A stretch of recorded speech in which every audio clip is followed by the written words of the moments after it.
Hello बच्चों, let's read this question. तो basically ये जो क्वेश्चन है ये fill in the blanks type question है and the statement given is all the eukaryotic chlorophyll containing organisms are placed under kingdom dash. अब अगर इस क्वेश्चन की मैं की कॉन्सेप्ट की बात करूं तो इस क्वेश्चन का जो की कॉन्सेप्ट है वो है बच्चों 5 kingdom classification. Let me right it over here, it is 5 kingdom classification. Classification, अब सबसे पहले तो देखो 5 किंगडम सिस्टम ऑफ क्लासिफिकेशन किसने दिया था। तो बच्चों it was given by R H Whittaker. ये किसने दिया था? ये आर एच विटेकर ने दिया था। और बेसिकली ये जो 5 किंगडम सिस्टम ऑफ क्लासिफिकेशन है ये कौन से ईयर में दिया गया था? तो बच्चों it was given in year 1969। अब 5 किंगडम कौन कौन से थे? तो सबसे जो पहला किंगडम आता है इसे हम बोलते हैं kingdom Monera. First is kingdom Monera. दूसरा जो किंगडम आता है बच्चों इसे हम बोलते हैं kingdom protista. Second is kingdom protista.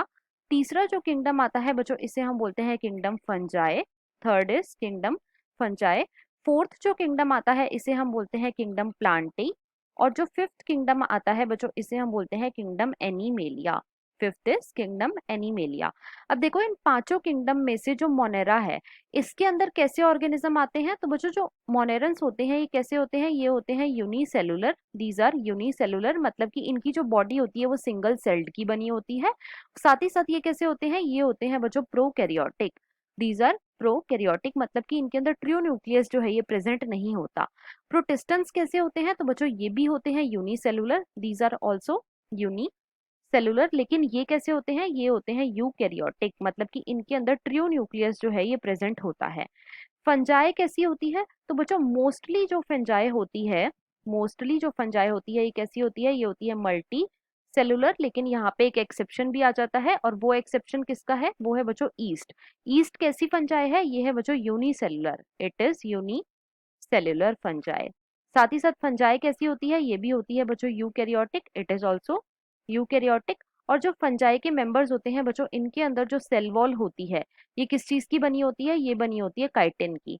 Cell wall is made up of chitin, right. उसके बाद आता है किंगडम प्लांटेई। तो देखो जो प्लांटेई होते हैं ये कैसे होते हैं? ये होते हैं multicellular. These are multicellular. साथ ही साथ ये कैसे होते हैं? ये होते हैं बच्चों यूकैरियोटिक। These are eukaryotic. और इनके अंदर बच्चों एक पिगमेंट प्रेजेंट होता है, राइट। और ये पिगमेंट कौन सा है? तो ये है बच्चों क्लोरोफिल। It is chlorophyll.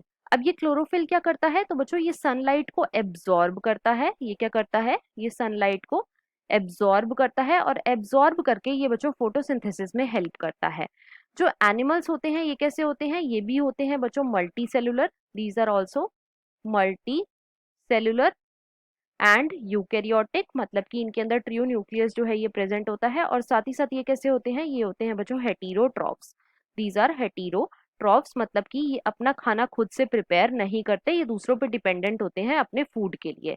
अब देखो क्वेश्चन में हमसे क्या पूछा गया है? क्वेश्चन में हमसे पूछा गया है कि ऐसे ऑर्गेनिजम्स जो कि यूकैरियोटिक हैं और उनके अंदर क्लोरोफिल भी प्रेजेंट है उनको हमने कौन से किंगडम में प्लेस करा है? तो बच्चों ऐसे ऑर्गेनिज्म जो कि यूकैरियोटिक हैं साथ ही साथ उनके अंदर क्लोरोफिल भी प्रेजेंट है वो आते हैं किंगडम प्लांटेई के अंदर। तो यहाँ पे हमारा फिलअप का आंसर क्या हो जाएगा? तो यहाँ पे जो हमारा फिलअप है बच्चों इसके अंदर आ जाएगा plantae. It is plantae. So this was all about this question. I hope you understood it well. Best of luck.